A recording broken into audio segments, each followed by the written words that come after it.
Bonsoir à tous, c'est un plaisir pour moi de vous retrouver pour cette émission, une émission spéciale. Ce soir, nous parlerons Covid et avec nos invités, nous essaierons d'être au plus près de votre questionnement, d'être au plus près de ce qui vous préoccupe concernant cette pandémie et surtout ce qui se passe en Guadeloupe.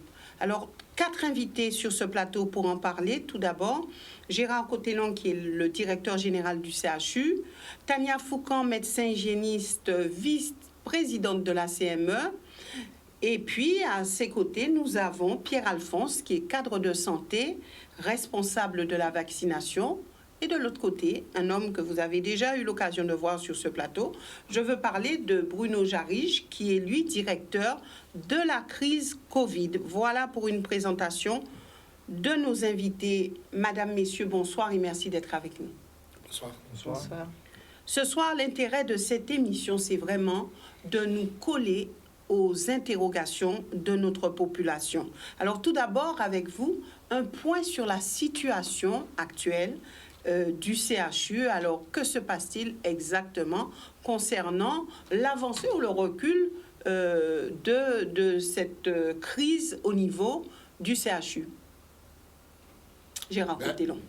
Oui, je vais commencer, puis après, mes collègues vont enchaîner. Nous sommes dans une situation de crise. Je rappelle que depuis la deuxième vague qui a commencé au mois d'août 2020, j'avais déclenché le plan blanc. Ce plan blanc n'a jamais été levé parce qu'on a toujours eu un bruit de fond de patients Covid qui arrivaient au CHU, même si ça s'était beaucoup tari par rapport à la deuxième vague. Et puis, on a vu l'épidémie repartir de façon lente, mais avec une montée, j'ai envie de dire, continue, jusqu'à atteindre des sommets que nous avons connus lors de la deuxième vague. Je rappelle que nous sommes dans une situation qui dure depuis à peu près 2 mois, avec un nombre de patients Covid en réanimation qui est très élevé, qui est au-delà des capacités, j'ai envie de dire, normales du CHU. Je rappelle que en temps normal, nous avons 22 lits de réanimation, plus 10 lits de soins continus qu'on transforme en réanimation le cas échéant. Et là, aujourd'hui, il y a quelques jours, nous sommes montés jusqu'à 33 patients Covid au CHU, plus il y avait 11 à 12, je ne sais plus le chiffre exact, de patients non Covid en réanimation, ce qui nous a obligés à ouvrir des espaces. Je rappelle aussi que l'armée est venue nous donner un coup de main l'année dernière, quand nous étions à 27 patients Covid. Nous sommes montés à 32, donc une situation extrêmement difficile.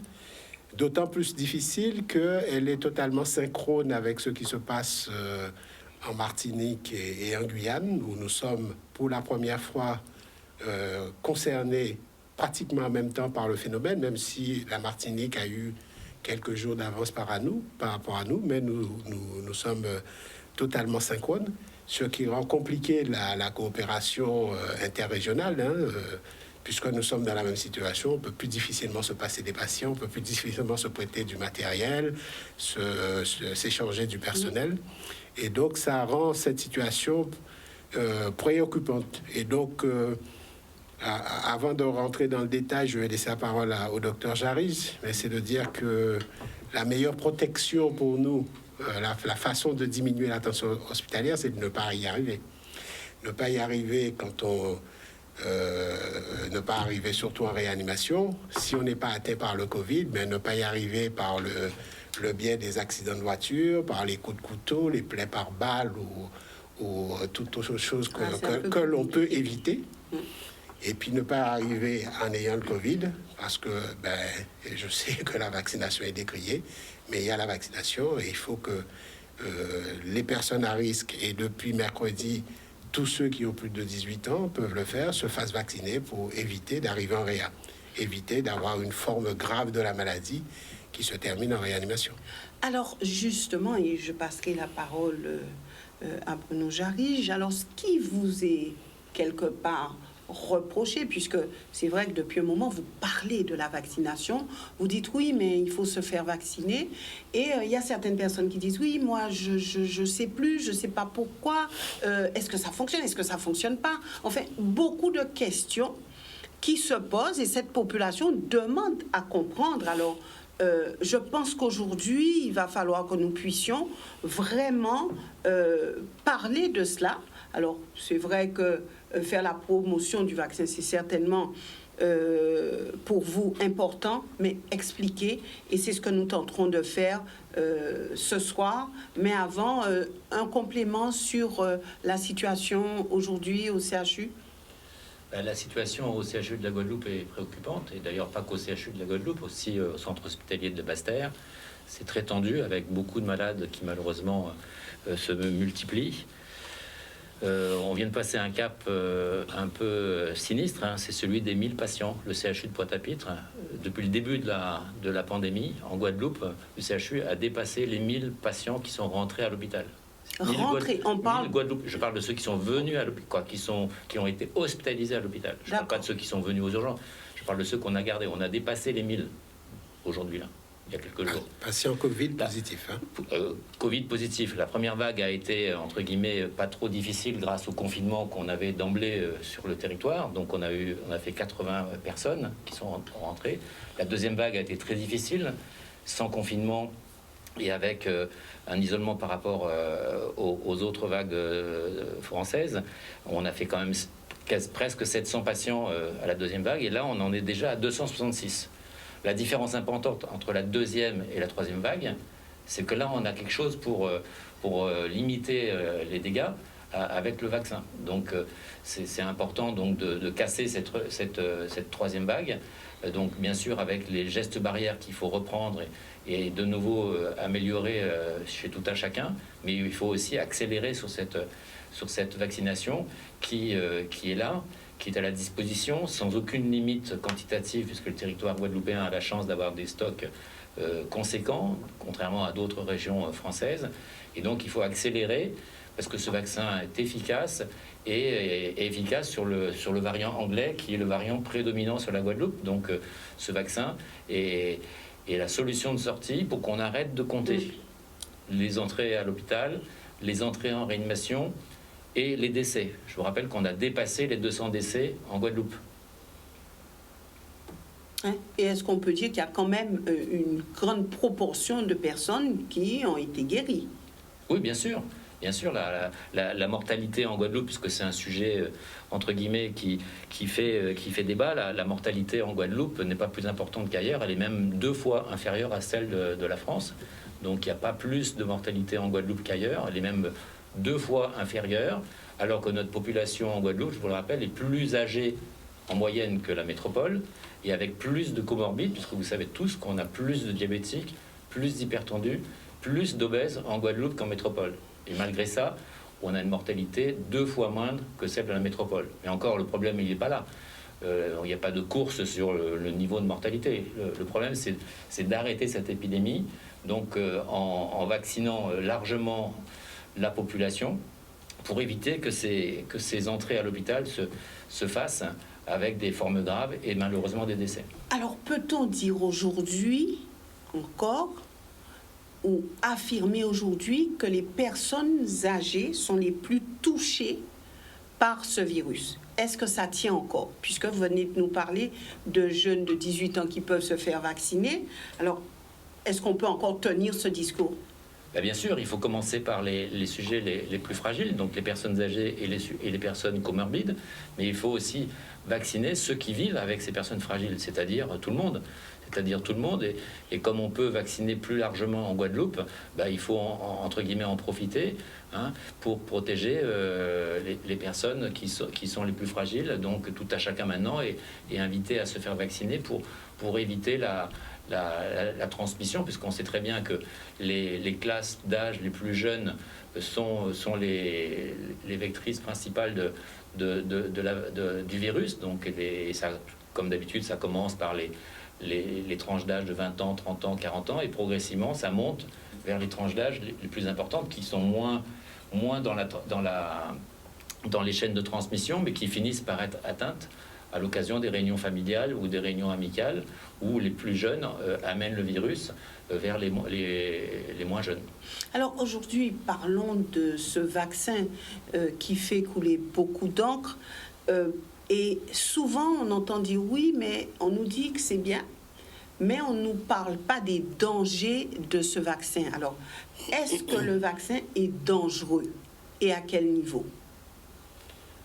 Le vaccin, il a été mis sur le marché après toutes les étapes requises pour s'assurer de son efficacité d'abord, qui est très importante, on en parlera peut-être tout à l'heure, qui est parfaitement bien toléré parce que les complications sont très rares si on les compare aux bénéfices qu'il y a en face. Donc très rares, mais c'est-à-dire vraiment infimes, et la plupart de ces complications sont bénignes, hein. C'est des douleurs au niveau de point d'injection, c'est des petites douleurs musculaires. Les complications sont la plupart du temps bénignes. Et pas de décès par rapport au vaccin. Il y a zéro décès attribuable au vaccin, parce que je vous rappelle que le vaccin protège contre le Covid, il ne protège pas contre les maladies qui des fois aboutissent à des décès. Donc il ne faut pas confondre décès au décours d'une vaccination qui est attribuée à une maladie qui malheureusement est déjà là et qui a évolué vers une complication qui n'est pas attribuable au vaccin. Donc forcément, plus on va vacciner, plus on s'expose à des concomitances entre une évolution défavorable d'une personne qui est déjà malade et la vaccination. Donc il ne faut pas faire de lien entre les deux. D'accord. Donc on ne peut pas dire que les personnes qui sont vaccinées, c'est dû directement au vaccin, mais ça peut provoquer une accélération d'une maladie déjà. Non, c'est pas ce que j'ai dit. C'est pas ce que j'ai dit. On explique bien les choses pour que les gens puissent comprendre. Les complications dues à la vaccination sont rares, très rares. Et si, pour parler de l'AstraZeneca qui fait beaucoup la une des médias, oui. c'est pour un nombre de complications thrombotiques qui est infime, mais avec des caractéristiques un peu particulières qui font que par précaution, on évite ce vaccin au moins de 55 ans. Chez les plus de 55 ans, l'AstraZeneca ne pose pas de problème. Encore une fois, c'est par précaution qu'en France, on a fait ce choix. Moins de 55 ans parce que ces problèmes thrombotiques sont survenus surtout chez des femmes jeunes. Encore une fois, c'est sur les doigts de la main qu'on les compte, hein. C'est très très rare.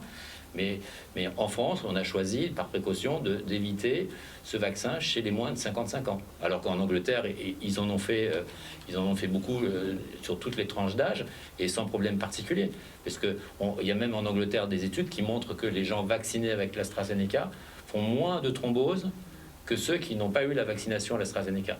Donc le problème, c'est pas le niveau de risque, c'est que parmi les rares complications thrombotiques qu'il y a eu, elles sont un peu spécifiques et un peu particulières, entre autres chez les femmes. Et donc, par précaution, la France, comme d'autres pays, ont choisi de prioriser, d'éviter l'AstraZeneca chez les moins de 55 ans, par précaution, pour quelque chose qui est très rare, mais que l'État français a décidé de ne pas prendre.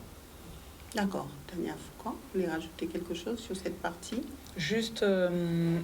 je voulais rajouter ce dont le docteur Jarige a parlé au début, à savoir les étapes. C'est vrai que tout le monde se dit, oui, mais ce vaccin a été extrêmement vite, etc. C'est vrai, il a été très vite. Mais ce qu'il faut comprendre, c'est qu'on est à ce moment-là sur un niveau d'essai qui est plus rapide parce qu'on a pour les essais, beaucoup plus de personnes qui sont à un instant T, où on va utiliser les phases, qui sont mobilisables en même temps. C'est-à-dire que pour un vaccin lambda, imaginons hein, il me faut 3000 personnes avant de passer à telle ou telle phase. Eh bien, quand ça se passe sur quelque chose qui n'est pas en rapport avec cette pandémie, les 3000 personnes vont être en fait prises dans le temps et donc ça prend un instant T. Eh bien là, avec ce vaccin, c'est comme si tout d'un coup, les 3000 personnes, hop, on les avait eues en une seule journée et qu'on les avait toutes vaccinées. Ce qui permet donc du coup d'avoir des essais qui, contrairement à ce qu'on pense, effectivement vont plus vite, mais qui sont liés aussi du fait que, comme c'était une pandémie mondiale, il y a eu beaucoup plus de personnes qui ont pu être présentes pour pouvoir faire les essais, dans un laps de temps beaucoup plus court.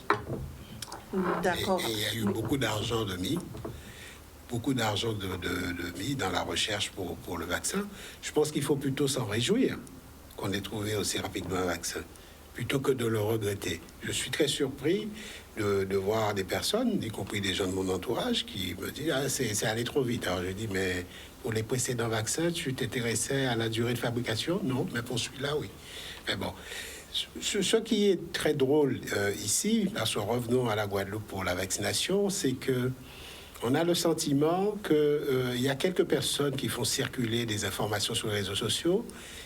Se vacciner, ce serait faire plaisir au directeur général du CHU, à la DG de l'ARS, au préfet, à qui d'autre. Non, quand on se vaccine, c'est pour se protéger d'abord, et puis pour protéger ses proches, protéger les autres. Et c'est devenu, comment dire, comme si c'était un acte politique. La vaccination a pris une tournure politique. C'est un combat politique. Et au lieu d'être un combat pour la santé publique, c'est devenu un combat politique. On brandit son patriotisme en guadeloupéen en n'allant pas se faire vacciner. C'est très curieux comme attitude. C'est très, très curieux. Ne pas se faire vacciner, c'est être guadeloupéen. Ne pas se faire vacciner, c'est être nationaliste. On brandit son nationalisme, on ne fait ça va. Bon. Excusez-moi, mais toutes ces personnes se trompent de combat. Hein. Encore une fois, je dis, c'est un combat de santé publique, c'est pas un combat politique. Oui, d'ailleurs, il y a une autre opposition qui est faite aussi, qui est un petit peu dommage, c'est d'opposer les choses naturelles à la vaccination. Ou d'opposer, ou d'opposer quelque chose de local ou de bon pour la santé à la vaccination. Ça ne peut pas être opposé, ça ne doit pas être opposé. Manger localement est extrêmement bien pour notre environnement. Manger sainement est extrêmement bien pour notre corps, faire du sport est extrêmement bien pour nous et se vacciner est également bien. Ce n'est pas une opposition. Je mange sainement, je fais du sport, je fais attention et je suis vacciné. Je ne vois pas pourquoi ça devrait être une opposition. Alors, vous êtes déjà arrivé à cette partie que je pensais mettre après, mais aujourd'hui, cette population dit oui, nous pouvons renforcer nos défenses immunitaires avec, par exemple, le Zebapic, avec la Tumo, avec la vitamine D, avec d'autres choses. Tout ce qui est curcuma, gingembre, rimédrasier, tout ça. Que je prends également. Donc est-ce qu'il faut forcément se dire que ça peut suffire? Est-ce qu'on peut y mettre un doute? Comment aborder cette question? Je pense qu'hélas, en fait, la problématique, c'est que beaucoup de ces choses qui sont bonnes pour la santé ne sont pas forcément non plus, comme je disais, à opposer. C'est-à-dire que monter ses défenses immunitaires, faire du sport augmente les défenses immunitaires. Ça, par exemple, c'est parfaitement connu. On fait du sport, on sait qu'on augmente ses défenses immunitaires. Les sportifs sont souvent moins enrhumés que les autres, etc., ont moins de transmission virale. Ce qui ne veut pas dire qu'à un moment donné, ils ne peuvent pas l'être. Ce sont deux choses différentes. On l'est moins, mais ça ne veut pas dire qu'on ne peut pas l'être. Et là, la problématique, c'est qu'on est actuellement avec un virus qui nous dépasse actuellement en termes de gestion. Je voudrais revenir sur quelque chose que le docteur Jarige a dit tout à l'heure. Il a parlé de mortalité. J'aimerais bien que tout le monde comprenne que la problématique de ce virus n'est pas qu'à la mortalité, c'est-à-dire qu'effectivement, il y a des gens qui meurent et c'est grave et c'est catastrophique et c'est horrible, mais la problématique, c'est surtout ce qu'on appelle la morbidité de ce virus, c'est-à-dire qu'il entraîne des hospitalisations. Pour tant de personnes atteintes, il y en aura tant qui seront hospitalisés et tant qui guériront spontanément. Donc tant mieux, et heureusement, des gens guériront spontanément. La problématique, c'est tous ces gens qui vont être hospitalisés et qui vont prendre de la place en fait dans les hôpitaux et qui vont prendre tellement de place qu'à un moment donné, on n'a plus de place pour recevoir les personnes qui ont d'autres pathologies ou d'autres personnes qui doivent se faire opérer. C'est-à-dire qu'on on devient en surcharge de monde à l'hôpital. C'est-à-dire que là, actuellement, les 80 personnes Covid hospitalisées, il y a 2 ans, on n'avait pas ces 80 personnes Covid hospitalisées. C'est-à-dire qu'on a 80 places qui sont prises par des personnes qui ont le Covid, et à la place, on a d'autres personnes qu'on aimerait bien pouvoir hospitaliser, opérer, etc., et qu'on ne peut pas faire. Donc, la problématique du Covid, elle est sur le Covid, mais elle est ce que ça entraîne aussi pour le non-Covid. Donc il faut bien comprendre que quand on dit « Ah, mais j'augmente mes défenses, etc. » Mais c'est très bien. Augmentons nos défenses, faisons du sport, mangeons du curcuma, prenons du Zebapic. Mais jusqu'à preuve du contraire, ça ne suffit pas. Vous avez eu des gens qui ont pris tout ça et qui ont quand même eu le Covid, bien sûr. Jusqu'à preuve du contraire, ça ne suffit pas. Et ça marche pour d'autres pathologies. Je pense qu'il est très très bien ce qu'a annoncé le professeur Henri Joseph sur le ZEBAPIC et les prochaines études qui vont être faites, parce que ce qu'il a démontré, c'est in vitro. Maintenant, il faut faire les études in vivo, etc. Je trouve ça très bien qu'il y ait de la recherche là-dessus. Mais à l'heure actuelle, à l'instant T, pour l'instant, ce qu'on trouve, peut-être que ce qu'il va trouver comme produit, c'est qu'il faut que ça soit à tel dosage, tel, etc. Donc, il faut que les recherches soient faites, bien au contraire. Si on peut trouver quelque chose. Mais là, maintenant, il faut qu'on comprenne que on n'a pas beaucoup d'alternatives. Et de la même façon, quand on entend dire, parce que, comme tout le monde, les réseaux sociaux, quand on entend dire, oui, mais il y a des médicaments qui existent, etc. Mais pensez bien qu'on a tout essayé. Pensez bien qu'on a essayé la chloroquine au départ, comme tout le monde. Pensez bien, notre métier en tant que médecin, c'est de soigner les gens. Donc on ne va pas se dire, ce médicament-là, oh ben non, on ne va pas l'utiliser. Mais non, si au départ, on a pensé que ça marchait, on l'a essayé.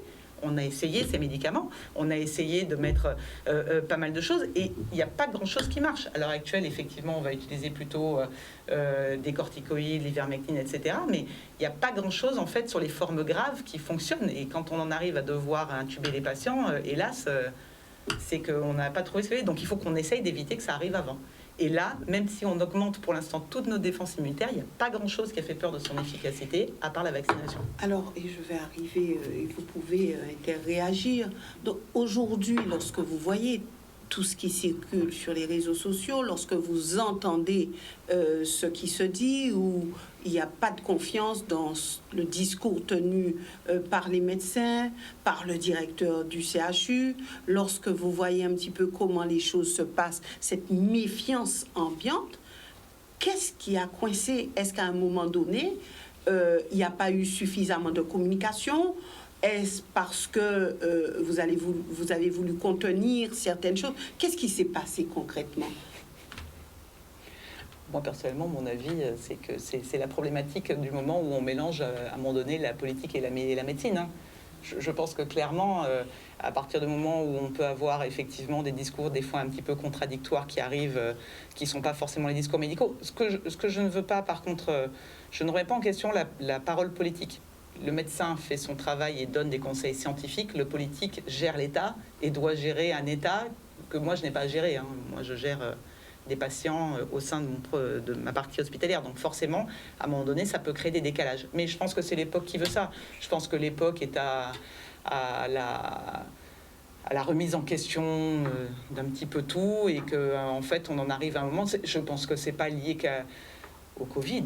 Quand on regarde actuellement les réseaux sociaux, beaucoup de choses sont remises en question, pas seulement ce genre de choses. En fait, beaucoup de choses sont remises en question et maintenant, beaucoup de gens pensent qu'en lisant les réseaux, ils ont des informations qu'ils n'iront pas forcément vérifier sur des choses scientifiques.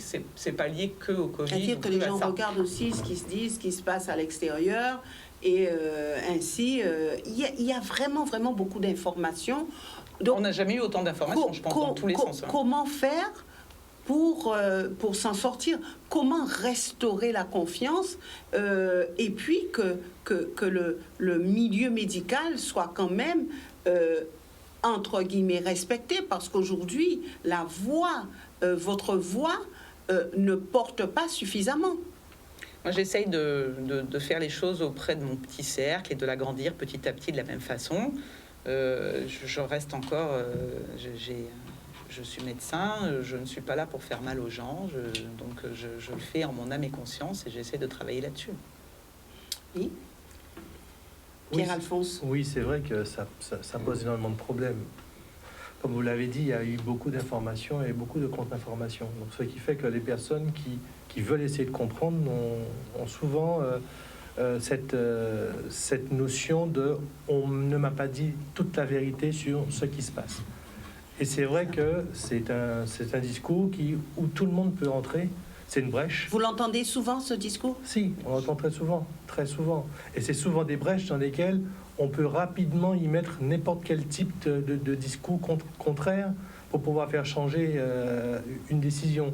Le nombre de personnes indécises pour la vaccination, on ne peut même plus compter. Mais pas plus tard que hier, quelqu'un qui me dit « je suis motivé pour me faire vacciner » et même pas 2 minutes plus tard, me montre un article qui a été envoyé par une copine sur son téléphone portable qui dit que le vaccin n'est pas bon. Et là, elle me dit non, finalement, je ne veux plus, je vais lire l'article et après, je vais décider si je veux ou pas me faire vacciner. Donc, vous voyez, ces informations, effectivement, nous sommes dans un monde où les réseaux sociaux sont mieux que tout autre type d'information. Facebook est devenu aujourd'hui une plateforme qui a pris des dimensions énormissimes parce que on peut y mettre tout et n'importe quoi. Si on ne sait pas faire le tri dans les informations, dans ces informations qui se trouvent sur ce réseau social, eh ben on peut... Quand on n'est pas un expert, quand on n'est pas médecin, comment arriver à faire le tri? Surtout que les gens ont peur de ce virus, surtout qu'il y a des gens qui se disent scientifiques, qui se disent médecins et qui disent non, surtout pas, ne prenez pas ce vaccin, il n'est pas bon. Alors, cette cacophonie, comment la faire taire et vraiment dire à la population ce qu'il faut entendre, dire la vérité à cette population, comment s'en sortir et est-ce qu'on s'en sortira un jour? Je suis d'accord avec vous, il faut dire la vérité, mais vous dites qu'il y a beaucoup d'informations qui circulent, il y a beaucoup de fausses informations qui circulent. Et il y a des gens qui ont fait un peu leur métier de faire circuler des fausses informations pour des desseins qui leur appartiennent. Donc nous sommes à l'hôpital et on peut vous parler de la réalité de l'hôpital. Dans les missions d'un hôpital public, il y a l'éducation et la prévention pour la santé. Il y a d'autres missions, mais il y a entre autres celle-là.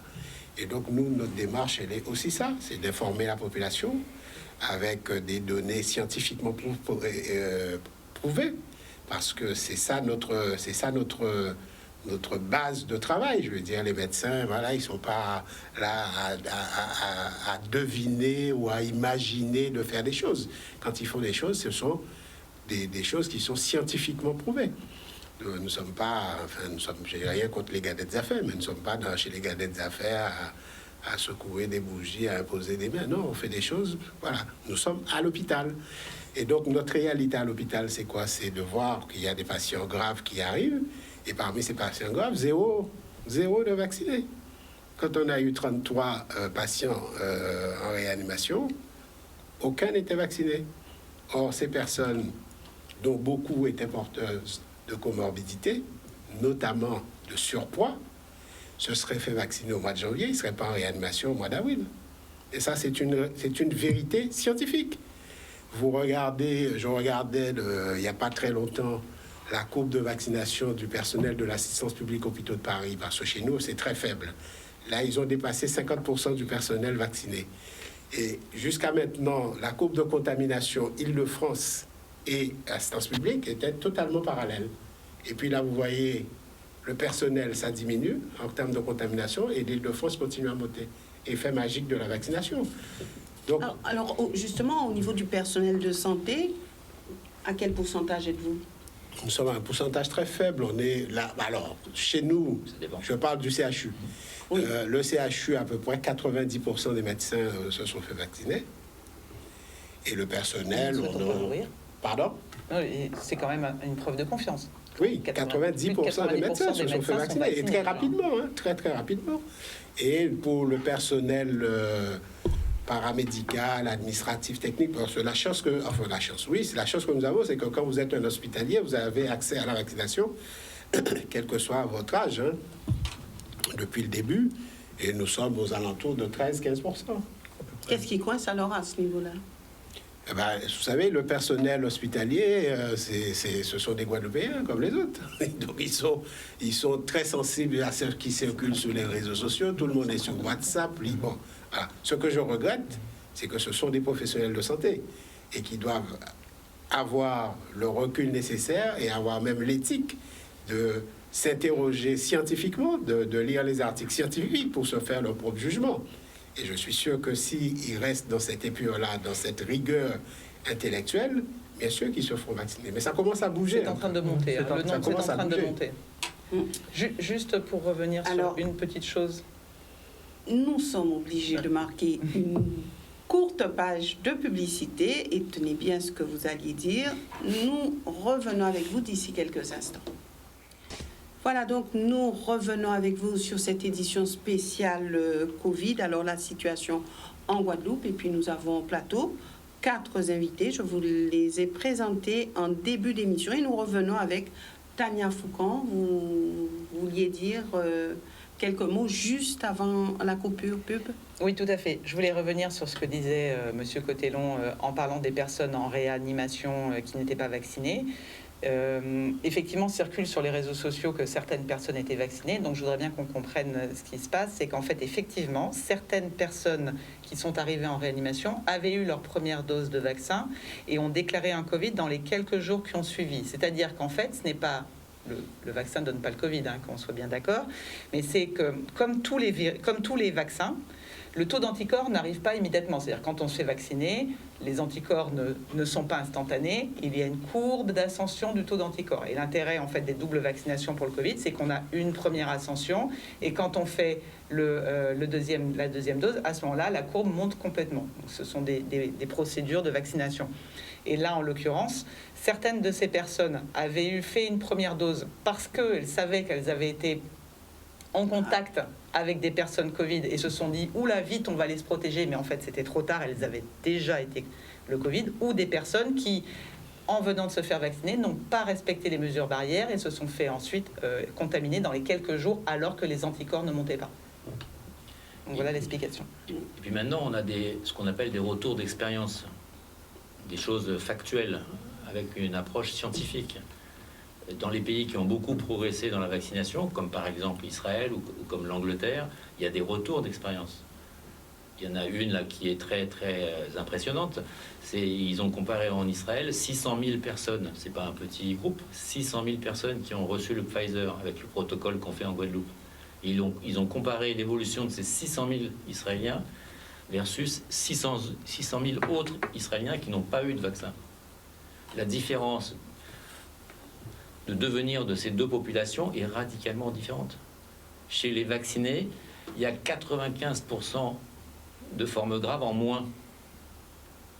C'est-à-dire que si d'un côté, il y en avait par exemple 1000, et ben de l'autre côté, il n'y en avait que 50. Donc il y en avait plus de 900 qui n'ont pas eu la maladie grave, qui ont été évités par le vaccin. C'est une significativité en termes scientifiques, je parle des vrais scientifiques, qui est colossale. Il y a des faux scientifiques. Ah oui, parce qu'un vrai scientifique, il s'appuie sur les faits mesurés avec méthode, pas au doigt mouillé ou basé sur des opinions personnelles.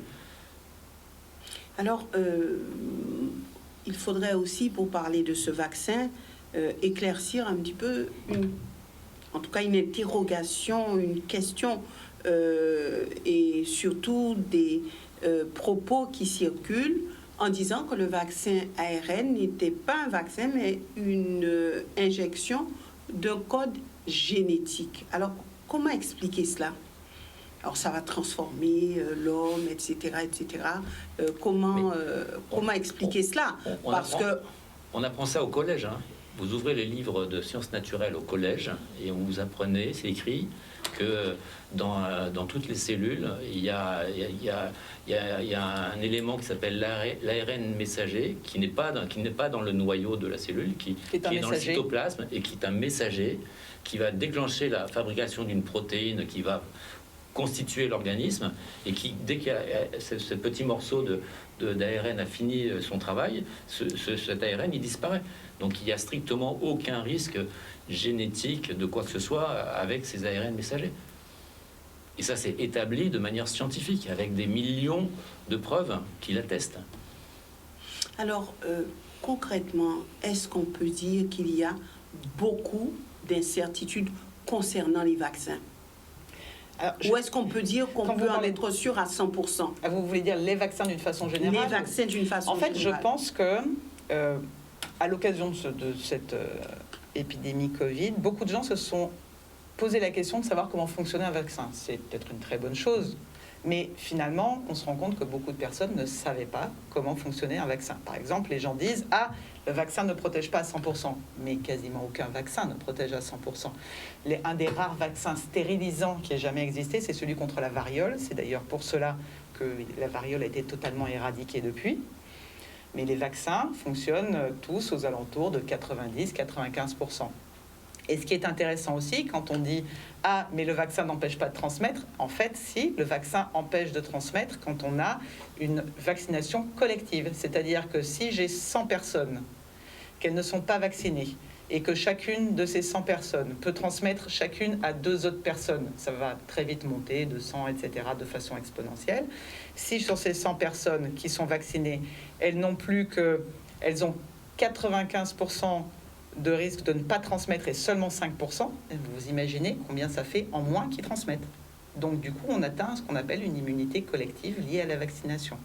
Donc c'est pour cela que ça a un intérêt à la fois personnel et un intérêt à la fois collectif. Mais c'est vrai pour la plupart des vaccins. Donc c'est pour ça qu'il faut bien comprendre. Ce que je vous disais tout à l'heure sur les anticorps, c'est vrai pour tous les vaccins. Les anticorps n'apparaissent pas instantanément dès la première vaccination. Il faut un certain temps et une certaine chose. Et les gens qui disent « Ah oui, mais regardez, à cause de Big Pharma, on risque de payer plus, etc. » Je l'entends, il faut quand même savoir qu'il y a des organismes en France qui surveillent ce genre de choses. Et si on prend par exemple la vaccination antitétanique, qui jusqu'à il y a quelques années était prescrite tous les 10 ans, actuellement il y a un conseil scientifique qui a fait des études scientifiques et qui a trouvé que le taux, la sérologie en fait post-vaccinale restait beaucoup plus longtemps. Et maintenant en fait on ne fait plus que 2 vaccinations à l'âge adulte. Donc il y a bien des gens qui font des études scientifiques, qui ensuite regardent ce qui reste, etc. Et en fonction, on adapte les protocoles vaccinaux. Mais ceci a toujours existé. Ça n'intéressait peut-être pas les gens. C'est peut-être une très bonne chose que tout le monde soit intéressé là-dessus, mais le mode de fonctionnement des vaccins a toujours été le même. Celui-ci est certes différent parce que c'est un vaccin ARN. Toutefois, il faut quand même savoir que ce mode de fabrication de ce vaccin était quelque chose qui était en train d'être mis en place depuis plusieurs années. Beaucoup de monde travaillait là-dessus.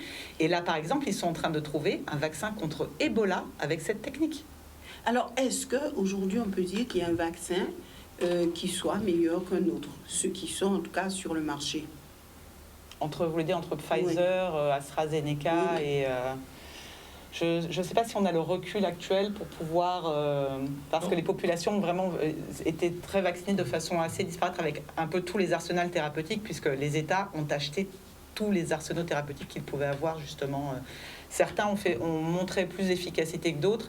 Je crois que le Sputnik, actuellement, est plutôt aux alentours de 70. Je ne me rappelle plus exactement, mais il est un petit peu en deçà. Donc, il y a des niveaux, effectivement, d'efficacité un petit peu différents, mais guère beaucoup. Enfin... Alors, qu'avez-vous à dire à ceux qui disent « Oui, mais les gens qui se sont fait vacciner, je suppose que vous l'êtes tous sur le plateau, qui se sont fait vacciner portent aussi le masque, il faut qu'ils gardent les gestes barrières. Donc, à quoi ça sert de se faire vacciner en même temps d'être contraint à respecter tout le protocole qui est mis en place quand on n'est pas vacciné ?» Et c'est ce que je vous ai expliqué tout à l'heure. Le problème, c'est l'immunité collective. Une fois qu'on l'aura atteint, on pourra enlever tout ça. C'est-à-dire qu'en gros, nous sommes, les vaccinés, contraints d'attendre que les vaccinés veuillent bien se vacciner pour pouvoir enlever le masque. Et c'est comme ça qu'en Israël, où le taux d'immunité collective est très fort, que vous voyez des reportages où ils commencent à boire l'apéro ensemble sur les terrasses. Oui. Donc, et pour ça, il faut être au niveau d'Israël, qui est arrivé à 60-70% de couverture vaccinale, ce qui est loin d'être le cas de la France et loin d'être le cas de la Guadeloupe, parce que la Guadeloupe, si on compte les humains de par la maladie plus les humains de par le vaccin, on est à entre 10 et 15% de Guadeloupéens humains, c'est-à-dire on est encore très très loin des 60%. Donc il faut accélérer la vaccination pour atteindre ce pic et retirer nos masques. Donc aujourd'hui, le combat, c'est de faire en sorte que les Guadeloupéens puissent se faire vacciner. Bah oui, parce que si on veut reprendre une vie normale, il n'y a pas d'autre solution. Alors comment redonner la confiance par rapport à ce vaccin? Quel discours tenir? Comment pensez-vous faire avancer les choses? Gérard Cotellon. Alors, je voudrais juste revenir, alors je ne vais pas vous tenir un langage de médecin, sur votre question sur les vaccinés continuent à respecter les gestes barrières. C'est pas que les masques, c'est les gestes barrières. Regardez ma position sur votre plateau. Moi, j'ai les mains sur la table, voilà, le coude. Peut-être que celui qui m'a précédé ici était porteur du coronavirus. il a postillonné et la table est remplie de, virus. Nous avons désinfecté quand même le plateau avant. Que je prends là hypothèse. sur la main. Oui, on a quand même passé... Et imaginez ce qu'il que faut. je ne respecte pas les gestes barrières et je viens vers vous et je vous serre la main. Voilà. Je vous transmets le coronavirus et puis comme vous vous touchez les yeux, la bouche, machin, voilà. Moi, je ne serai pas malade, même si, voilà, mais vous, je peux transmettre. Donc, c'est pas un discours de médecin, c'est juste pour que les gens comprennent. C'est pas parce qu'on est vacciné, et comme le disait le docteur Foucan, tant qu'on n'a pas l'immunité collective, eh bien, ceux qui sont vaccinés, il faut qu'ils respectent les gestes barrières. Donc, alors, votre question, je n'ai pas répondu à votre question. Oui, alors comment doit-on faire? Quel discours tenir? Vous qui êtes souvent avec les personnes, mais qu'est-ce qu'il faut dire? Encore une fois, moi, je n'ai pas de discours de médecin, je ne suis pas médecin. Je suis directeur général d'un hôpital, je vois ce qui se passe dans l'hôpital. Ceux qui sont malades, qui meurent, qui payent à leur tribut, ce sont des gens qui sont généralement porteurs de ce qu'on appelle les comorbidités. En Guadeloupe, c'est les obèses, c'est les diabétiques, c'est les insuffisants rénaux, c'est les hypertendus. Et les obèses, c'est pas bon pour les obèses. Moi, je le dis, hein.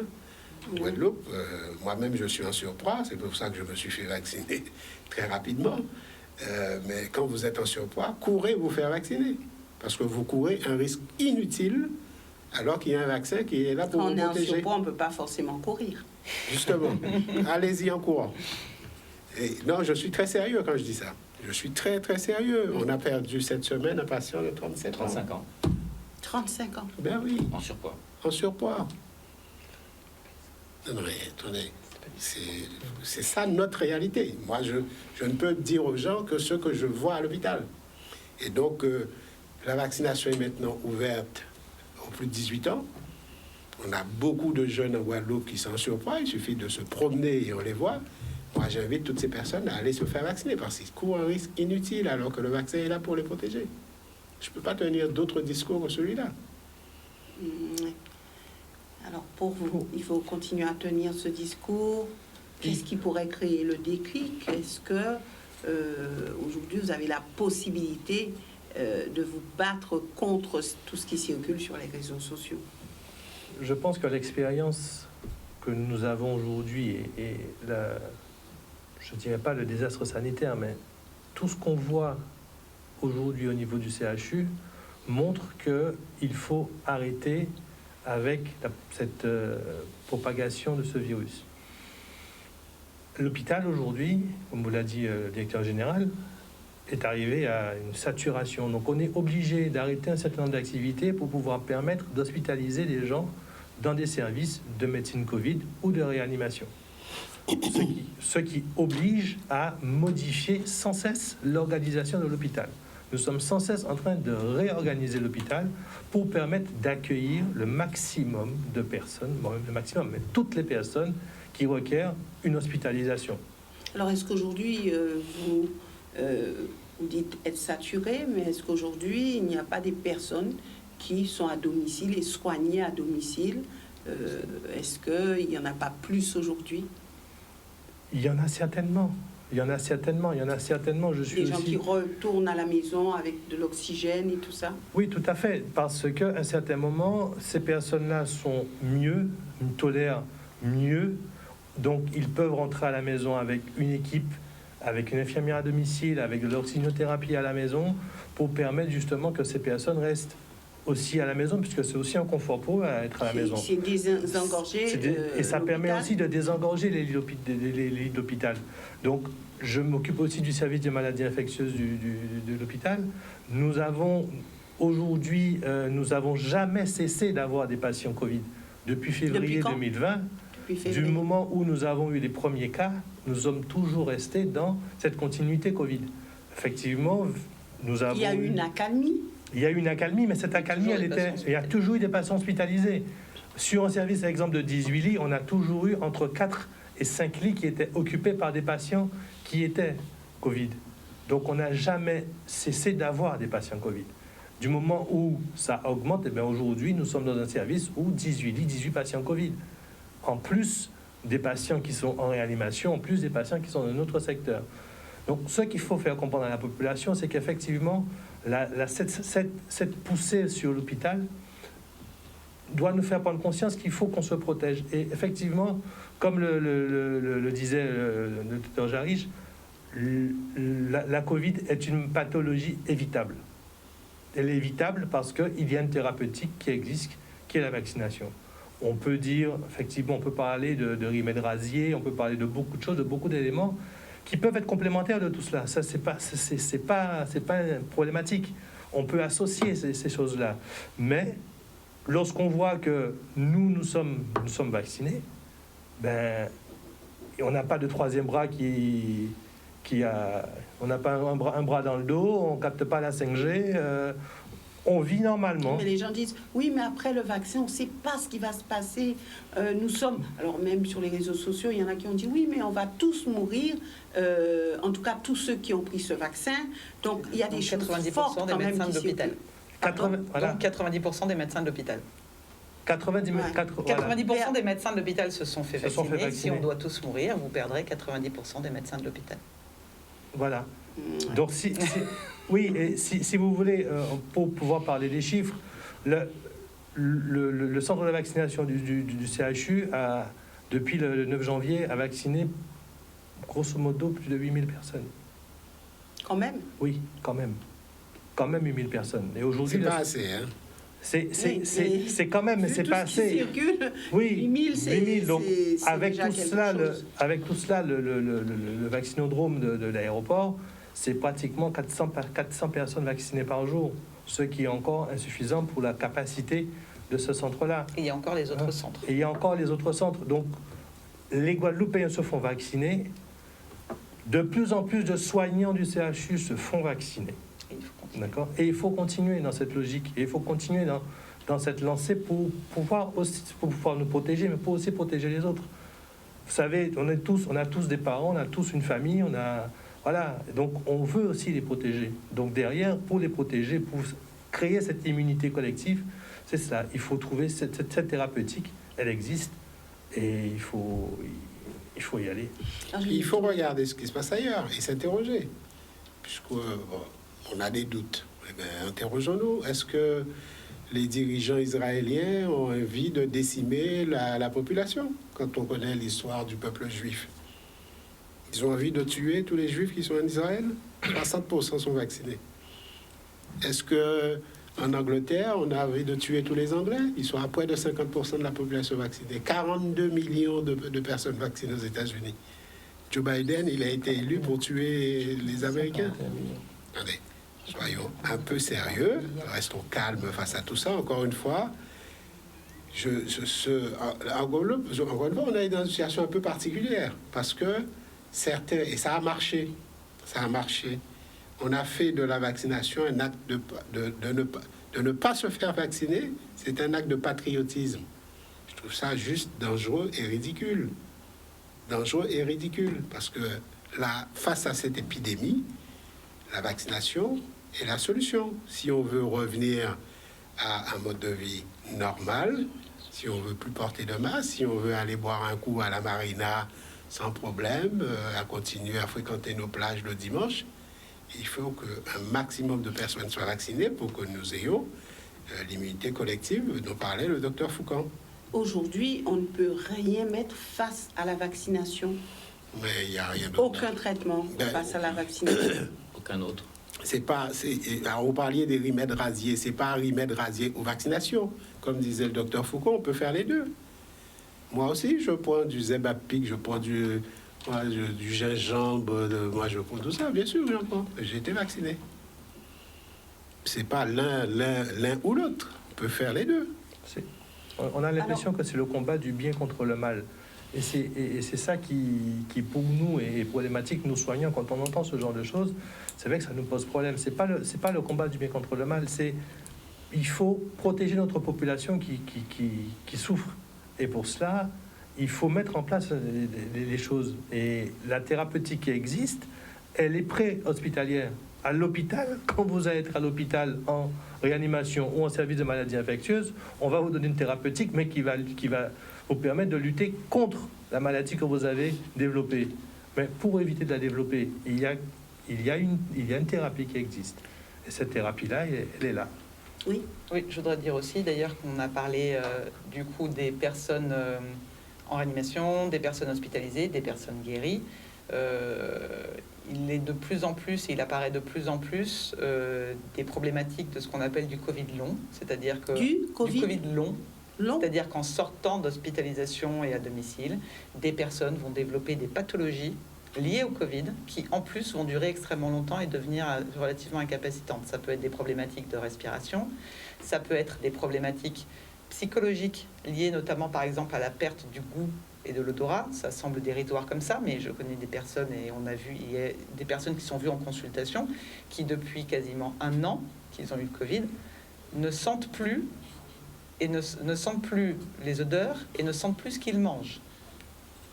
Ce qui entraîne quand même des désordres extrêmement désagréables. Donc, c'est-à-dire qu'en plus, il y a d'autres pathologies derrière qui sont en train de se développer. Et ça sera du définitif? On ne sait pas encore, là, pour l'instant. Ça aussi, c'est quelque chose. Et je vous dis, on ne sait pas encore. Ça ne veut pas dire que je suis un mauvais médecin. Ça veut juste dire que, alors, on est là maintenant, je ne peux pas vous dire ça, et on le verra au fur et à mesure, et on observera en fonction, puisque c'est un nouveau virus. Donc, on l'apprendra au fur et à mesure. Donc il y a des choses qui scientifiquement nous permettent de dire que ça ou ça marche. Il y a des choses on peut ne pas dire, ne pas être encore en capacité de dire, donc on surveille, et etc. Donc c'est pas parce qu'on dit qu'on ne sait pas ou qu'on dit qu'il faut attendre que ça veut dire qu'on est mauvais. Ça veut juste dire qu'il y a des fois on peut dire, des fois on ne peut pas dire, et c'est comme ça que ça fonctionne. Alors une autre question, puisque nous prendrons quelques appels avant la fin de cette émission. On a maintenant ce problème de variant. Est-ce qu'on peut dire que la vaccination fonctionne sur ces nouveaux variants? Les scientifiques ont répondu à cette question. Concernant le variant anglais, qui est le variant prédominant sous la Guadeloupe, le vaccin est parfaitement efficace, donc il n'y a pas de problème particulier. Et quand les scientifiques se posent des questions sur les autres variants, c'est parce que c'est très compliqué d'établir l'efficacité d'un vaccin par rapport à un nouveau variant, puisque par définition il est nouveau, donc on ne sait pas encore. Pour l'anglais, on peut répondre à la question. Pour les autres, les éléments de jugement sont complexes. Et dans les médias, on parle souvent des anticorps neutralisants qui seraient moins efficaces sur les autres variants. Mais encore une fois, l'immunité n'est pas basée que sur les anticorps. Elle est aussi basée sur tout un système de cellules de défense immunitaire. Et donc, ça n'est encore une fois que le temps qui va passer et qui va répondre à cette question. Mais pour l'instant, les études sont en train d'être faites sur ces variants. Il faut que le temps passe pour répondre aux questions. Et c'est toute la difficulté. Et donc, pour les variants, il est probable que le vaccin soit très efficace. Et s'il l'est un petit peu moins, la technologie des ARN messagers maintenant est très au point et permettra de faire très facilement des vaccins adaptés aux nouveaux variants. Mais encore une fois, ces vaccins qui s'adaptent aux nouveaux variants, ça n'a rien d'original. Donc on ne peut pas dire qu'à chaque variant, on devra prendre un autre vaccin. Mais c'est pas un scoop. Je vous rappelle que pour la grippe, tous les ans, on change le vaccin qui évolue en fonction des nouvelles souches, des nouveaux variants. Donc c'est complètement banal de dire que le vaccin va changer au fil des années qui passent. C'est ce qu'on fait pour la grippe. Ça n'a rien de nouveau. Ça fait des centaines d'années qu'on sait que les virus mutent régulièrement. Et c'est pour ça que les vaccins évoluent au fil du temps. Et je rajouterais que plus un virus circule, plus il mute. Plus il circule, plus il... Et oui. Voilà, donc nous passons à cette phase où nous récupérons quelques appels. Bonsoir, nous vous écoutons. Allô? Oui, bonsoir monsieur, nous vous écoutons. Oui, bonsoir. Alors, je voulais poser une question au collectif des médecins qui sont pour la vaccination et leur demander si c'est la seule solution possible pour sortir de cette pandémie. Pourquoi le gouvernement n'a pas rendu cette vaccination obligatoire, comme il sait le faire pour un certain nombre de choses, comme il l'a fait pour le masque, et en ce sens de l'obligation, prendre toutes les responsabilités inhérentes à cette obligation. C'est-à-dire, bien sûr qu'on nous explique que AstraZeneca ou Johnson & Johnson, que c'est un cas de thrombose ou un cas d'autre chose pour 1 million. Ben, si c'est juste un cas pour 1 million, je n'aimerais pas être ce cas-là. Par contre, si le gouvernement nous dit « je suis totalement sûr des vaccins extraits que je vous demande de prendre et pour lesquels je vous demande de vous faire vacciner. Nous allons prendre toutes les mesures qu'il faut et nous allons prendre en charge quel que soit le nombre de personnes qui vont souffrir des effets secondaires concernant cette vaccination, et nous allons le prendre en charge sans qu'il n'y ait moyen de faire aucun procès, rien du tout. Je pense que là, ça sera une manière de rassurer les personnes et de dire, pas de souci. Voilà un gouvernement qui s'avance et qui prend à bras le corps la chose, et quel que soit le problème qui pourrait arriver, je vais en charge sans avoir à expliquer, de dire que j'avais déjà une maladie avant ou pas. À partir du moment où je serai vacciné et que je serai parti de ce 1 pour 1 million qui aura eu un effet secondaire nuisible, néfaste à ma santé et qui pourrait aller quelquefois jusqu'à la mort, je sais que le gouvernement prendra en charge sans poser de questions. À ce moment-là, je pense que la population sera relativement rassurée. Mais comme nous avons eu, par un passé pas très lointain, que ces mêmes scientifiques nous ont dit le masque n'est pas bon, le masque est bon, le ceci n'est pas intéressant, le ceci est intéressant, on n'a pas le droit de faire ceci, mais quand on est obligé de faire cela, je pense que c'est normal que les gens se posent des questions. Et ce sont les mêmes scientifiques qui nous ont expliqué il y a 6 mois qu'il est inconcevable qu'on puisse trouver un vaccin en moins de 5 ans, en moins de 10 ans. On en a trouvé 4, 5, 6 en moins de 6 mois. J'avoue que le patient que je suis, l'individu que je suis, et qui n'est pas beau que la maladie se développe et qui veut absolument retrouver sa vie d'avant, n'est pas très rassuré par la chose. Et Merci, ce que je propose au gouvernement, c'est ça, c'est de s'engager jusqu'au bout sur ce qu'il croit être quelque chose de sûr et non dangereux pour la population et qui demande de le faire. Or, ce n'est pas ce qu'il fait. Il laisse la liberté à chacun de le faire et en fait, ce n'est même pas ce qu'il fait. Il oblige incidemment, insidieusement la population à dire mais si vous voulez sortir, si vous n'êtes pas vacciné, vous n'allez pas pouvoir en sortir. Si vous n'êtes pas vacciné, vous n'allez pas pouvoir prendre l'avion. Si vous n'êtes pas vacciné, vous n'allez pas pouvoir aller au théâtre. Non, ça c'est pas la fonction du gouvernement de ne pas prendre ses responsabilités. C'est mon avis là-dessus. Et je voudrais bien entendre les médecins dessus. Merci, monsieur, pour cette intervention. Qui veut répondre? En fait, je comprends parfaitement la question du monsieur. C'est une question qui s'est posée, je crois, la notion d'obligation du vaccin. Alors, je ne suis pas du gouvernement, donc ça me semble difficile de répondre. Personnellement, effectivement, je ne suis pas contre. Êtes-vous pour? Moi, j'étais pas contre du tout l'obligation vaccinale. Franchement, effectivement, avec, comme dit le monsieur, la prise en compte des responsabilités, etc., au cas où, il n'y a pas de problème. Parce qu'effectivement, je pense que dans cette situation, il aurait probablement été licite de prendre cette décision. Maintenant, je pense que... Ça entravait peut-être la liberté. Mais je pense que la décision n'a pas été prise en ce sens parce que quand les obligations vaccinales ont été mises en place, beaucoup de monde a dit oui, mais alors là, c'est plus notre liberté. Et je pense que c'est ce qui a fait reculer le gouvernement. Je pense. Mais après, la décision effectivement de mise en place d'une obligation ou pas, ça relève du gouvernement. Et je voudrais revenir justement sur quelque chose que le monsieur a dit, on nous a dit, les scientifiques nous ont dit le masque est bon, le masque est pas bon. Enfin, ce sont beaucoup les politiques qui ont parlé à ce moment-là. C'est encore une fois, la problématique est toujours là. C'est-à-dire que il y avait quand même la directrice de l'ARS qui a dit sur ce plateau même que le masque n'était pas bon. Moi, je suis médecin hygiéniste et nous utilisons des masques depuis des années pour se protéger des virus, que ce soit des virus de type respiratoire qui entraînent des projections.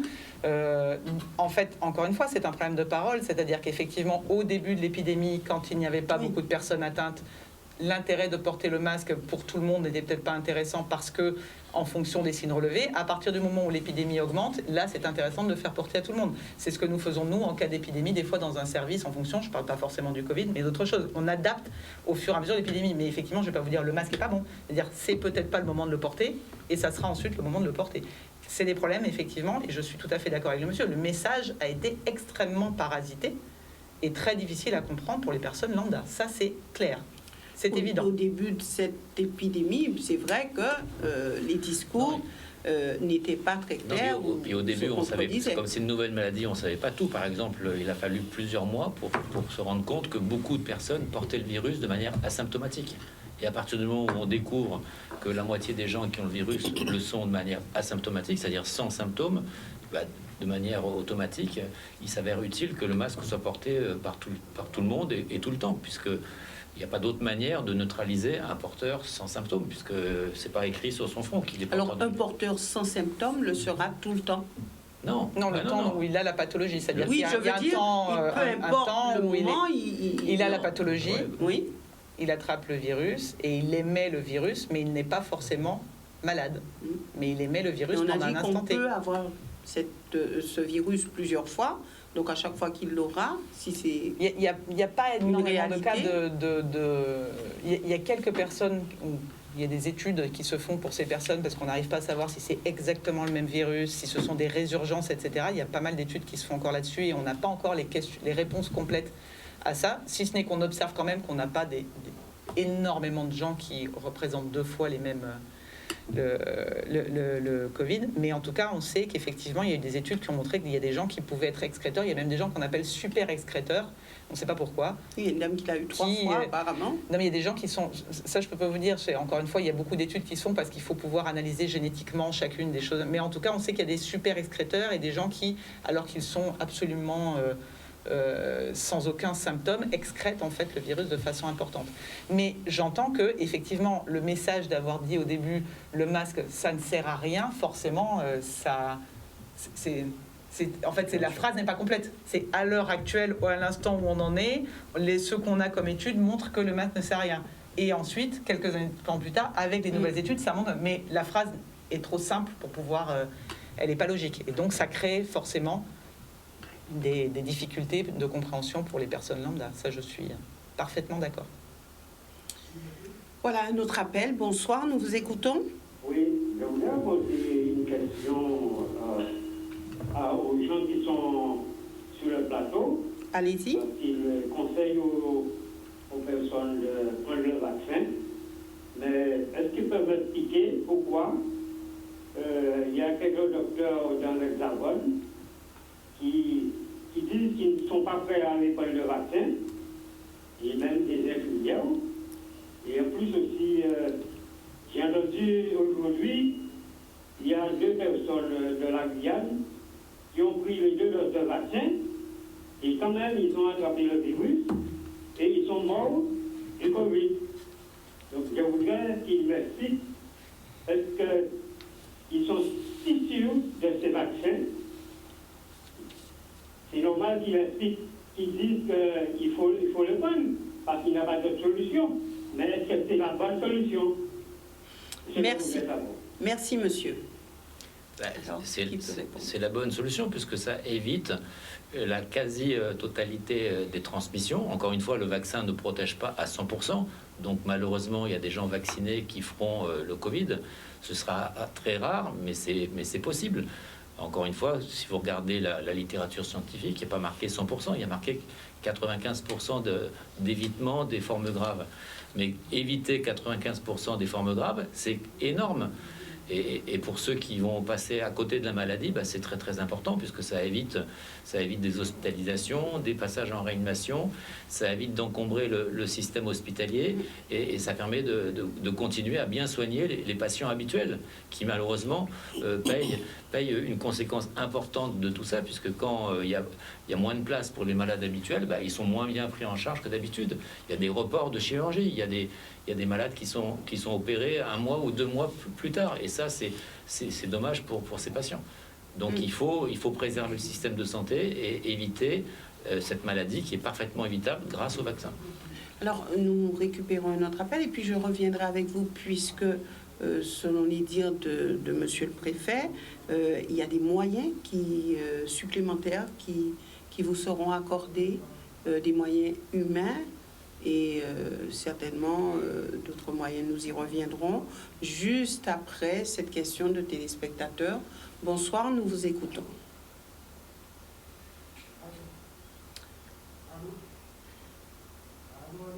Bien, mais juste le temps de faire un point. Donc, dans les jours à venir, qu'est-ce qui va réellement se passer? Qu'est-ce qui sera mis à votre disposition pour faire face je vais dire, cette recrudescence du virus, et surtout, comment est-ce que vous pensez pouvoir faire pour sensibiliser, pour informer? Est-ce que la période est propice? Est-ce que le discours il va changer, il va évoluer? Est-ce que vous pensez vous emparer d'autres supports de communication? Et ça sera juste après cette question. Bonsoir, nous vous écoutons. Allô, oui, bonsoir. Allô? Oui, bonsoir madame, allez-y. Je voulais poser une question au médecin Oui. parce que j'ai fait, quand il y a eu l'hépatite B il y a quelques années, je suis allée faire le vaccin d'hépatite B. Je me suis retrouvée avec un énorme problème de vision. Je ne voyais plus dans un œil. Pas du tout, pas du tout. Les médecins en Guadeloupe m'ont envoyé jusqu'à Paris au 15-20. Et lorsque je suis arrivée au 15-20, ils m'ont dit qu'ils n'ont vu ça que dans les yeux de femme noire. Je n'ai eu aucun traitement. Je suis revenue, je ne voyais pas du tout dans un œil. Et presque pas non plus dans l'autre. Alors j'ai peur de faire ce vaccin du Covid. J'ai peur du Covid et j'ai peur du vaccin. Est-ce que maintenant, madame, le problème est résolu? Comment? Est-ce que le problème est résolu pour vous? Ça fait quelques années, le 97, je crois. Parce que vous avez retrouvé parfaitement la vue? Et je vais vous dire, parce que j'ai été soignée, enfin je ne suis pas médecin, mais j'ai eu des amis qui travaillent avec un grand laboratoire au Canada. Ils m'ont envoyé des produits, en fait, pour tout l'organisme, hein, pas que pour les yeux, pour tout l'organisme, pour nettoyer l'organisme, que j'ai pris pendant longtemps. Et puis après, jusqu'à présent, il y a quelque chose que je comprends parce que j'ai retrouvé la vue dans l'œil droit, mais là, il y a le trouble là-dessus quand même. Hein. Et ça fait des années. Merci, madame. Voilà. Ben, moi, mon conseil, je ne suis pas médecin, hein, mon conseil, c'est que cette dame vienne en consultation voir l'équipe des maladies infectieuses, voir notamment le professeur Roger, qui est le médecin référent de la vaccination Covid, mais bon, de toutes les vaccinations au CHU d'ailleurs, pour discuter avec lui comme elle vient de le faire, lui poser des questions, raconter son histoire médicale, et puis ils prendront une décision ensemble. D'accord. Donc, de toute façon, quand on a des appréhensions, il y a quand même des personnes qui peuvent vous écouter et puis répondre à vos questions. Parce qu'aujourd'hui, c'est surtout ça, pouvoir répondre aux questions. Et vous avez vu, à travers les appels, il y a quand même des vraies interrogations. Bien sûr, qui se posent. Je retiens ce que la dame a dit. Elle a dit « j'ai peur du Covid et j'ai peur du vaccin ». Et c'est effectivement exactement ça. Non mais tout à fait, ça on peut tout à fait le comprendre. D'ailleurs, c'est là où c'est intéressant, c'est-à-dire qu'il y a une consultation médicale avant la vaccination et on peut à ce moment-là poser toutes les questions qu'on veut. Personne ne va vous forcer à faire le vaccin si à la fin vous décidez quand même de repartir et de faire demi-tour. Et ça vous arrive quelquefois que des gens viennent et puis après décident de ne plus faire ce vaccin? Oui, ça arrive. Et ça arrive aussi que suite à la consultation pré-vaccinale, que le médecin décide avec le patient qu'il faut des examens complémentaires pour qu'il puisse bénéficier de la vaccination après le complément d'examen. Donc cette consultation pré-vaccinale est très importante. Elle permet de connaître le statut de la personne et elle permet de savoir quelle est l'histoire de cette personne, de manière à ce qu'on puisse lui... Il y a systématiquement une consultation pré-vaccinale? Il y a systématiquement une consultation pré-vaccinale. Pour cette personne qui, par exemple, parle de son problème ophtalmologique, je ne peux pas... Nous, là, actuellement, nous n'avons pas d'éléments pour pouvoir répondre, à savoir si c'est la vaccination qui est en cause dans son problème ophtalmologique, etc. Mais l'intérêt de cette, justement, consultation pré-vaccinale, c'est de pouvoir amener des éléments, et s'il y a besoin d'éléments complémentaires, à ce moment-là, ça sera effectivement fait. D'accord. Nous avons juste le temps de récupérer au maximum 2 appels, et ensuite il faudra conclure avec cette partie importante. Qu'est-ce qui sera mis en place pour les jours, voire les semaines à venir? Bonsoir, nous vous écoutons. Oui, merci. Allez-y, monsieur. Oui, bonsoir, intervenant sur le plateau. Voilà, je suis décidé d'intervenir parce que j'ai certaine expérience en épidémiologie théorique et pratique sur le terrain depuis 30 ans. Et j'observe cette épidémie, je ne suis pas vacciné, pour une raison que je vais vous expliquer, c'est que je ne vois pas comment on pourrait prendre le risque vaccinal qui est avéré, dans la mesure où, si vous prenez le vaccin Pfizer, qui est encore en phase 4 d'expérimentation, toutes les personnes en cours de vaccination sont considérées comme des cobayes, dans la mesure où il est encore sous le couvert d'une AMS conditionnelle et non pas définitive. Comment expliquer que pour une maladie dont la prévalence n'est pas si énorme que ça par rapport aux épidémies saisonnières, est une maladie dont le taux de létalité, qui vient de létalité, c'est-à-dire le nombre de morts rapporté au nombre de malades est de 0,3%, comment expliquez-vous qu'il faut paniquer à ce point-là la population, bloquer un pays et faire du chantage à la vaccination pour toutes sortes de passes militaires et de menaces de pouvoir voyager en somme attentat de liberté fondamentale?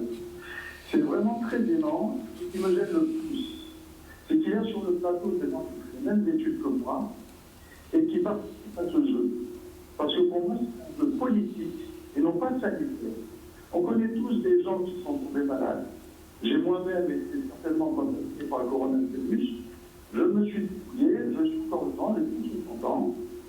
Je connais des gens qui ont refusé des traitements contre intention qui auraient pu leur éviter d'aller plus loin en service de réa. Donc il y a quelque chose qui tourne par où, en ce moment dans notre monde. Et j'aimerais bien que les gens qui sont sur le plateau, sans vouloir donner de leçons, ils fassent une petite introspection et se disent, demandent à quoi ils sont en train de participer. Parce que là, on est clairement dans une pandémie de peur à visée financière, pharmaceutique, etc. Vouloir confiner les gens à tout, les priver de leur liberté, qui sont des droits fondamentaux garantis par notre Constitution, est proprement inadmissible. Et tout ça pour une maladie qui, l'histoire le dira, n'est pas plus grave de force. Je suis désolé. Vous pouvez sentir tous les arguments que vous voulez, j'en ai autant de disposition. Je vous remercie. Merci, monsieur. Oui. Alors, j'entends les messieurs, c'est donc un épidémiologiste. Je pense que ce qui serait intéressant, ça serait de venir sur le terrain. Parce que comparer la prévalence, et c'est pour ça que j'ai insisté sur cette chose tout à l'heure, où parler de la létalité peut être très intéressante en termes de chiffres. Par contre, moi, ce qui m'intéresserait, ça serait de parler en termes de morbidité, et donc effectivement, la problématique des patients hospitalisés. Je n'ai jamais, tout au long de ma carrière, j'ai peut-être l'air jeune comme ça, mais pas tout à fait, eu autant de patients hospitalisés pour une même pathologie en même temps dans le CHU. C'est-à-dire qu'actuellement, nous avons 80 patients hospitalisés pour le Covid à l'hôpital, que ce soit pour les formes aiguës ou pour les formes chroniques ou pour des personnes qui ont été intubées et pour lesquelles il a ensuite fallu avoir des soins. Je n'ai jamais eu autant de patients en même temps pendant aucune épidémie saisonnière de grippe. Ça n'est jamais arrivé. Jamais, au grand jamais. Donc, on ne peut pas comparer ces deux choses, ce n'est pas possible. Et ensuite, dire qu'on a refusé aux gens des traitements qui leur auraient évité la réanimation, encore une fois, nous ne refusons pas les traitements, nous en mettons en place. Je crois même qu'il y a d'ailleurs eu un article au tout début de la deuxième vague qui disait que la Guadeloupe faisait pareil que les autres établissements de métropole, le traitement à la chloroquine, on était dans les essais, on essayait, on regardait, etc. Donc je ne pense pas qu'on refuse les traitements aux gens, qu'on les ait refusés. Je pense que ce n'est pas bien de dire ça. Je pense que j'ai fait, comme l'a dit ce monsieur, mon introspection. Je ne suis d'aucun bord politique ou de quoi que ce soit. Je tiens bien à le dire. Je n'ai aucune... Je ne prends pas de médicaments. Je ne suis pas pour les produits pharmaceutiques. Je suis médecin. Je ne prends quasiment jamais de médicaments. Je n'ai pas d'Armora Pharmacie chez moi. J'en prescris extrêmement peu. Je ne vais pas dire que je suis anti-médicaments, mais mes enfants vous le diront, entre un Doliprane et une bouillotte chaude, ils auront droit à la bouillotte chaude. Donc je ne prends pas de médicaments d'une façon générale. Je n'ai aucune espèce de choses qui me rapportent quoi que ce soit là-dedans. Moi, tout ce que je sais, c'est qu'à l'heure actuelle, nous avons des lits occupés à l'hôpital avec énormément de patients Covid, des patients Covid qui se sont dégradés, qu'on est obligé de prendre en place, et que ce faisant, comme nous avons des patients dégradé à l'intérieur de l'hôpital, ça veut dire que nous prenons aussi moins bien en charge d'autres pathologies. Je pense qu'à un moment donné, il faut arrêter de juste s'appuyer sur des chiffres ou etc. Il faut venir voir ce qu'il se passe. Il faut comprendre que nous avons des soignants extrêmement fatigués. Nous sommes en réanimation. Enfin, moi, je ne travaille pas en réanimation, mais nos soignants de la réanimation sont sur le pont H24 depuis le début de cette pandémie. Ils sont là, ils se battent dans des conditions parfois extrêmement difficiles. Donc, entendre que, en fait, on fait peur aux gens pour rien, je pense qu'il faut venir voir exactement ce qu'il se passe à l'intérieur des murs et comprendre que c'est difficile et que nous ne faisons pas ça pour faire peur aux gens, nous faisons ça pour faire prendre conscience aux gens de ce qui est en train de se passer. Je n'ai jamais vécu ça de ma vie, et ce qu'il se passe à l'intérieur est extrêmement compliqué. Oui, oui, c'est ce que je disais tout à l'heure. Oui, c'est devenu un combat politique. Oh bon, c'est pas un combat politique, c'est un combat de santé publique. Ce monsieur est épidémiologiste, ok, mais qu'il se confronte avec ses confrères, qu'il regarde les études qui sont produites, qu'il regarde l'exemple d'Israël, voilà. Vous savez, moi, il ne peut pas y avoir de débat là-dessus entre nous deux. Je veux dire, vous voyez bien que les positions sont tellement extrêmes, irréconciliables. Mais encore une fois, comme vous l'a dit le docteur Foucault, nous, on voit ce qui se passe à l'hôpital. Il y a des histoires dramatiques, hein. Vous voyez, une partie de belote entre des amis, des cousins, machin, se termine avec des morts. Combien? Des morts. Des morts. D'accord. Vous voyez, c'est des histoires dramatiques. J'ai encore un exemple d'un fils qui a contaminé ses vieux parents. Les deux sont morts à 3-4 jours d'intervalle. Donc, dire qu'il ne se passe rien, que tout va bien, enfin bon, comme vous l'a dit le docteur Foucault, on n'a jamais eu, pour une même pathologie, autant de gens hospitalisés en même temps. Et depuis, ça dure depuis février, l'année dernière. Donc, voilà. Donc, nous sommes sur le terrain. On aimerait que les Guadeloupéens n'arrivent pas à l'hôpital.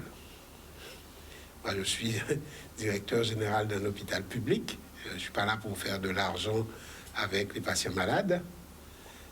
On n'a pas d'actionnaire. Donc, nous, on fait un travail au service de la population. Quand nous parlons avec conviction et que le monsieur se rassure.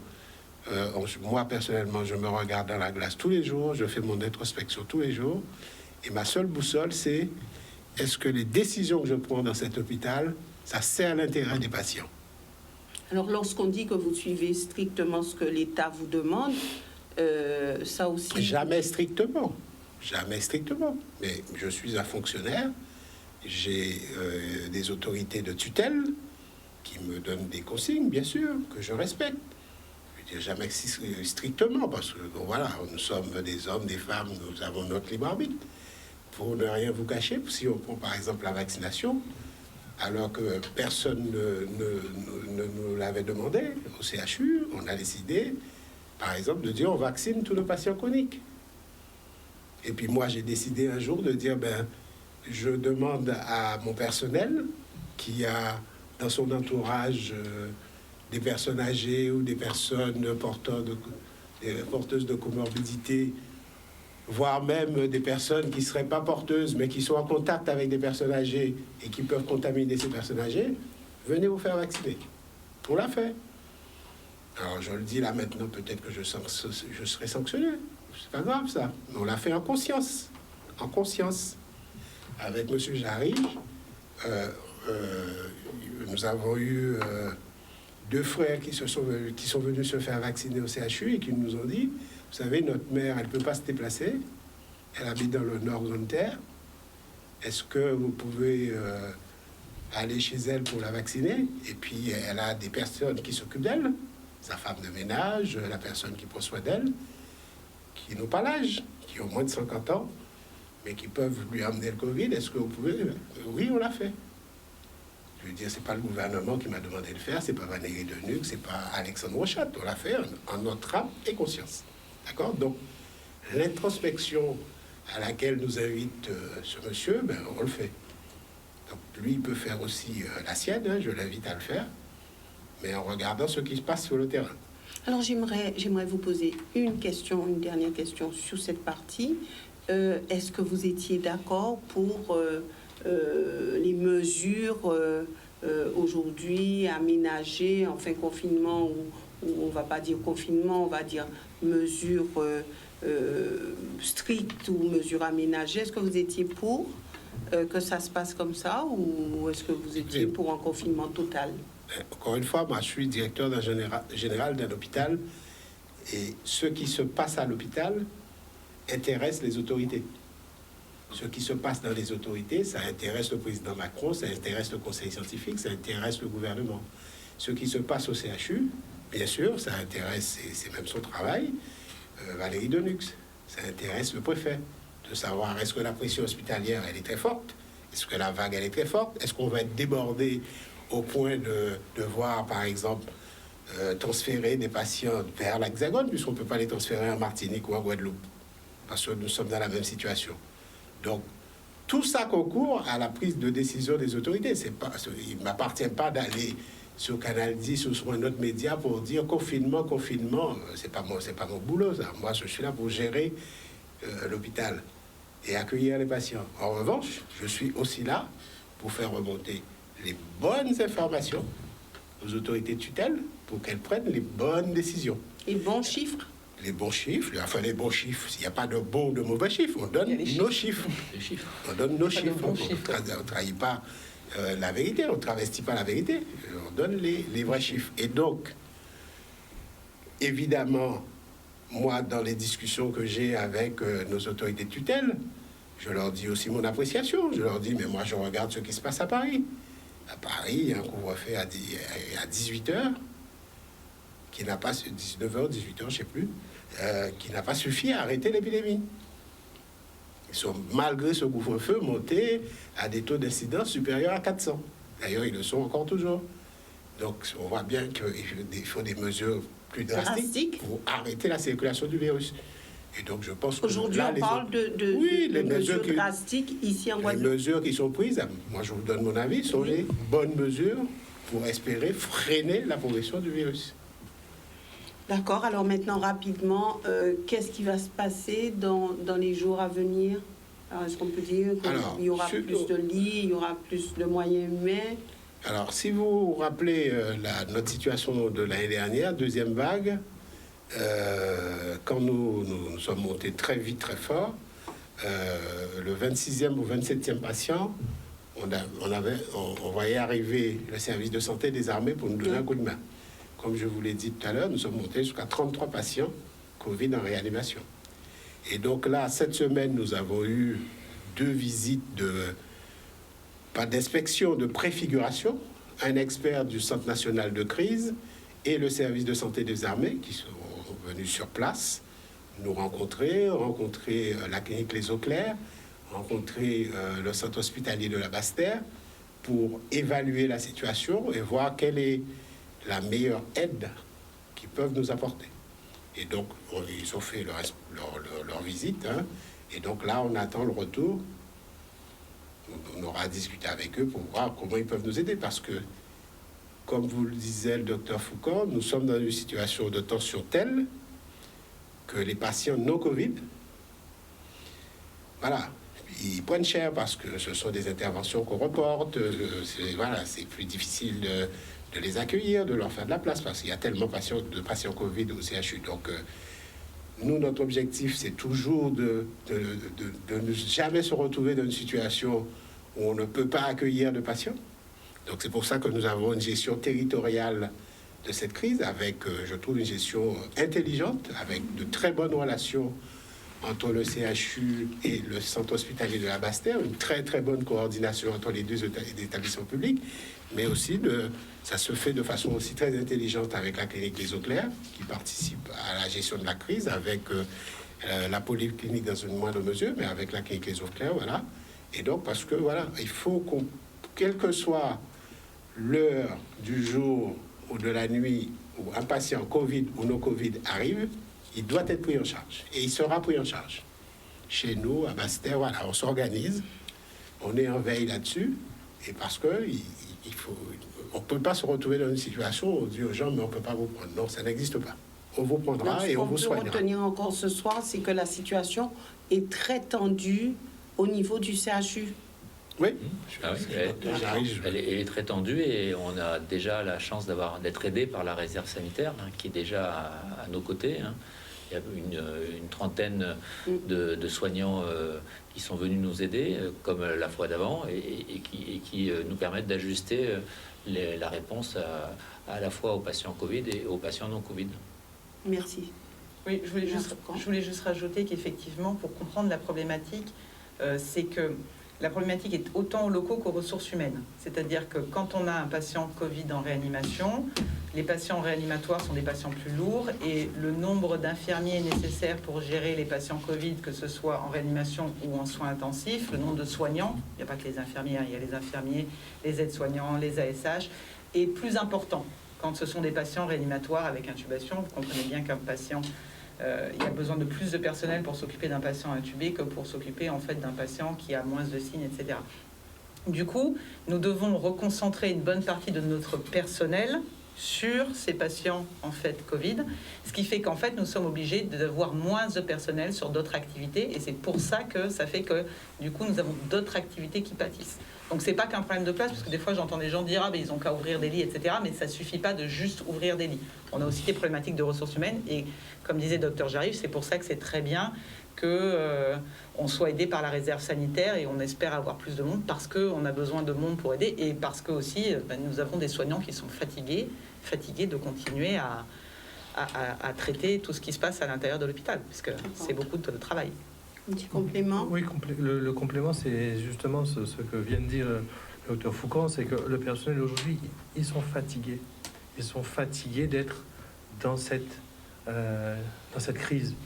Parce que eux aussi, ils en souffrent, parce que c'est du travail en permanence, il faut prendre en charge les patients sont de plus en plus lourds, donc ils fatiguent aussi. Donc effectivement, après un an, aujourd'hui, ça fait lourd, et que il faut qu'on arrive à comprendre que dans l'hôpital, il y a cette situation. Et rien que pour un chiffre, il y a plus de 10 patients hospitalisés aux urgences Covid à l'heure on vous parle.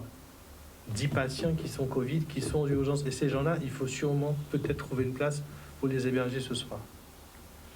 Merci. Le mot de la fin, Gérard Cotellon. Le mot de la fin, j'aimerais le laisser à Pierre-Alphonse pour qu'il nous dise comment fonctionne le centre de vaccination, les horaires d'ouverture, voilà, comment cela se passe. Donc le centre de vaccination qui est situé aujourd'hui au niveau de l'aéroport Paul Caraïbe, donc l'ancien local des loueurs, juste dans le prolongement de l'aérogare Paul Caraïbe. Donc vous avez, ce centre est ouvert de 8h à 18h. Il reçoit tout le monde. Donc aujourd'hui, la vaccination est ouverte aux personnes de plus de 18 ans. Et donc tout le monde peut venir se faire vacciner avec une inscription administrative, une visite pré-vaccinale, ensuite le vaccin qui leur est administré par des infirmières et ensuite On peut choisir son vaccin. Pour le vaccin qui est donné au niveau du centre de vaccination, c'est le Pfizer. Donc c'est du Pfizer. Donc après avoir eu cette injection de Pfizer, la personne doit attendre 15 minutes. C'est 15 minutes qui sont strictes pour pouvoir... donc comme on injecte le produit, donc il faut éviter une surveillance après qu'il y ait un événement qui puisse arriver, et surtout des phénomènes allergiques. Donc les personnes restent 15 minutes en surveillance avec une équipe dédiée, avec du matériel qu'il faut pour pouvoir ensuite rentrer chez eux. Voilà. D'accord. En tout cas, merci d'être venu sur ce plateau. Merci aussi à tous ceux qui ont suivi cette émission. Et puis, bien sûr, je pense que ça sera un sujet qui continuera à faire débat. Et je pense que vous avez pu vous faire une idée des choses, peut-être éclaircir quelques questions qui restaient, je dirais, sans réponse. En tout cas, merci d'avoir suivi cette émission. Excellente soirée à tous.